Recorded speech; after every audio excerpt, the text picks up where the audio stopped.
Hi, I'm Codex, and in this video, I'll be talking about the latest developments regarding 9.2 for DPS Warriors. Specifically, I'm going to be looking at the options for legendary combinations, and I'll also be looking at the tier set bonuses. So, let's get started.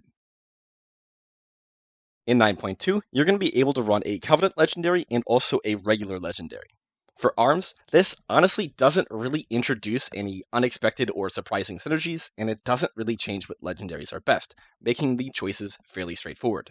Regardless of your Covenant, Enduring Blow is all but certain to be the best single target legendary of choice, and for heavy AoE fights, it'll be Signet of Tormented Kings.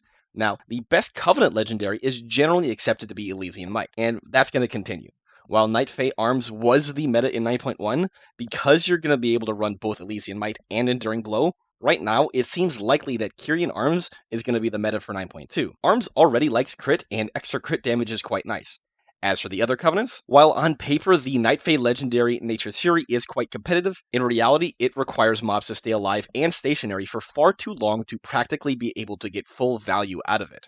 If you go Necrolord, Glory doesn't really have any meaningful synergy with Enduring Blow, so there's nothing particularly special there.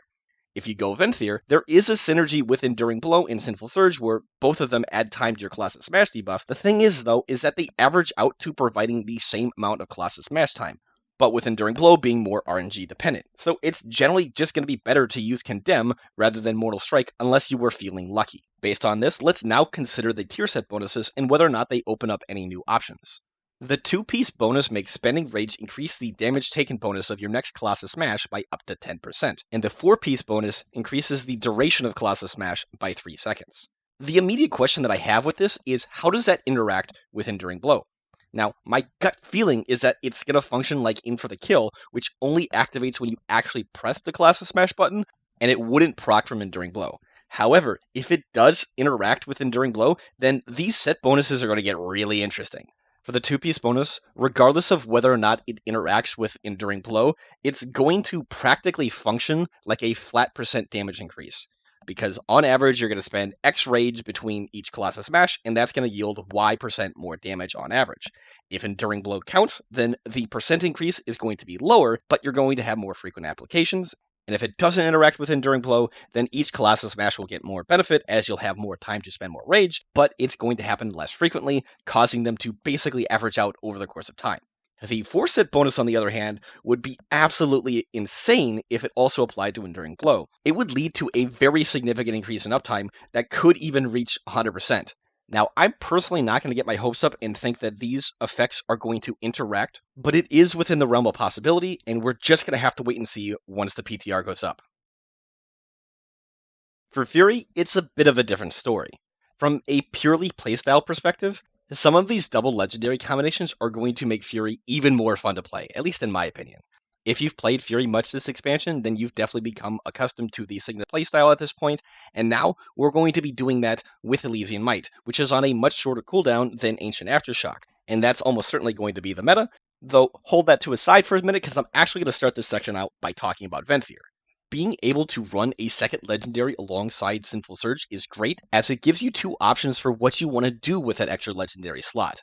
Option 1 is to mitigate the downside of Venthyr's damage profile. Venthyr is really good at pure single target DPS during execute phases when you can have high uptime on your target. Outside of that specific use case, it suffers greatly.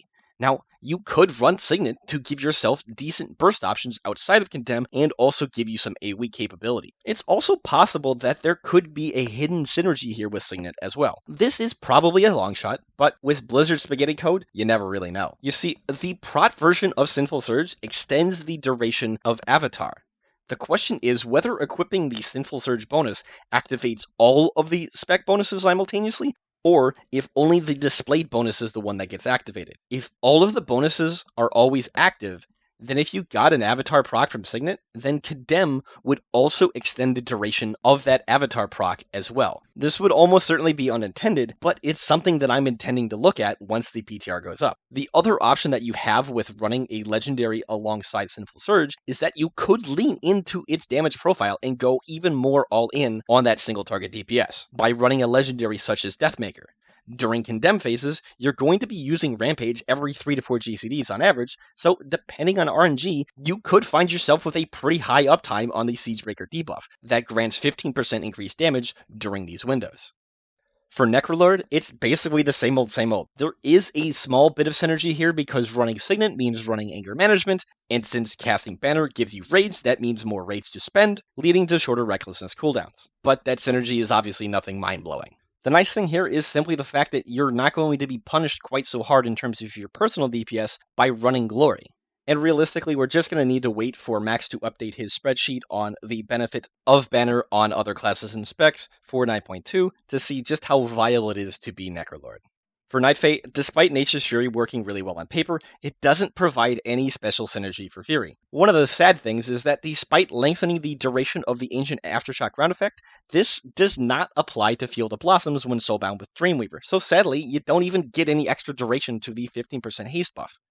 And so, because of the problems associated with getting full value out of Nature's Fury, it's probably not going to be meta based on the current information available in 9.2. With that said, don't sleep on Night Fae. If fights have significant periods where you're able to get full value out of Nature's Fury, or if there's fights that have insta-give mechanics that can be blinked through but not leaped over, then Night Fae could still be a strong choice, because Soul Shape is always S tier. Finally, Kyrian is likely going to be the meta play. Elysian Might is already basically the best legendary for Fury, and now we're going to get to run that, plus the second best legendary in Signet of Tormented Kings. Another potential option to keep your eye on is maybe running Will of the Berserker. This legendary power gives you 7% crit once Recklessness ends, and the buff duration gets refreshed each time you use Raging Blow, meaning that it can be maintained indefinitely. This legendary power has always been decent, but it's just simply never been good enough on its own to be the best option. With the synergy of the crit damage multiplier from Elysian Might, it is possible that this legendary could become much more competitive. And also, both of the Fury tier set bonuses make maintaining the crit buff much easier. So let's segue into talking about that. With the Fury tier set bonuses, Blizzard has basically declared from on high that the optimal playstyle is to be spamming Raging Blow as much as possible in between rampages, and then only using Bloodthirst if you need a fish for an enrage proc or can't use Raging Blow. The 2-piece bonus gives Raging Blow a 20% chance of granting Recklessness for 4 seconds, and then the 4-set bonus makes Raging Blow have an extra charge and do 15% increased damage. These set bonuses are great for both of the playstyle paths. For Venthyr, this is going to help them bank up huge durations of Recklessness during the first Condemn window, and is also going to make downtime slightly less punishing because even if you lose your Recklessness, there will be ways of getting the buff back. For the Signet playstyle, it means more uptime of 100% increased rate generation, leading to shorter Recklessness cooldowns overall. Also, while I highly doubt that this would be intended, depending on how the specific coding of the mechanism that gives us the Recklessness works, there is a chance that these Recklessness procs could activate Signet of Tormented Kings.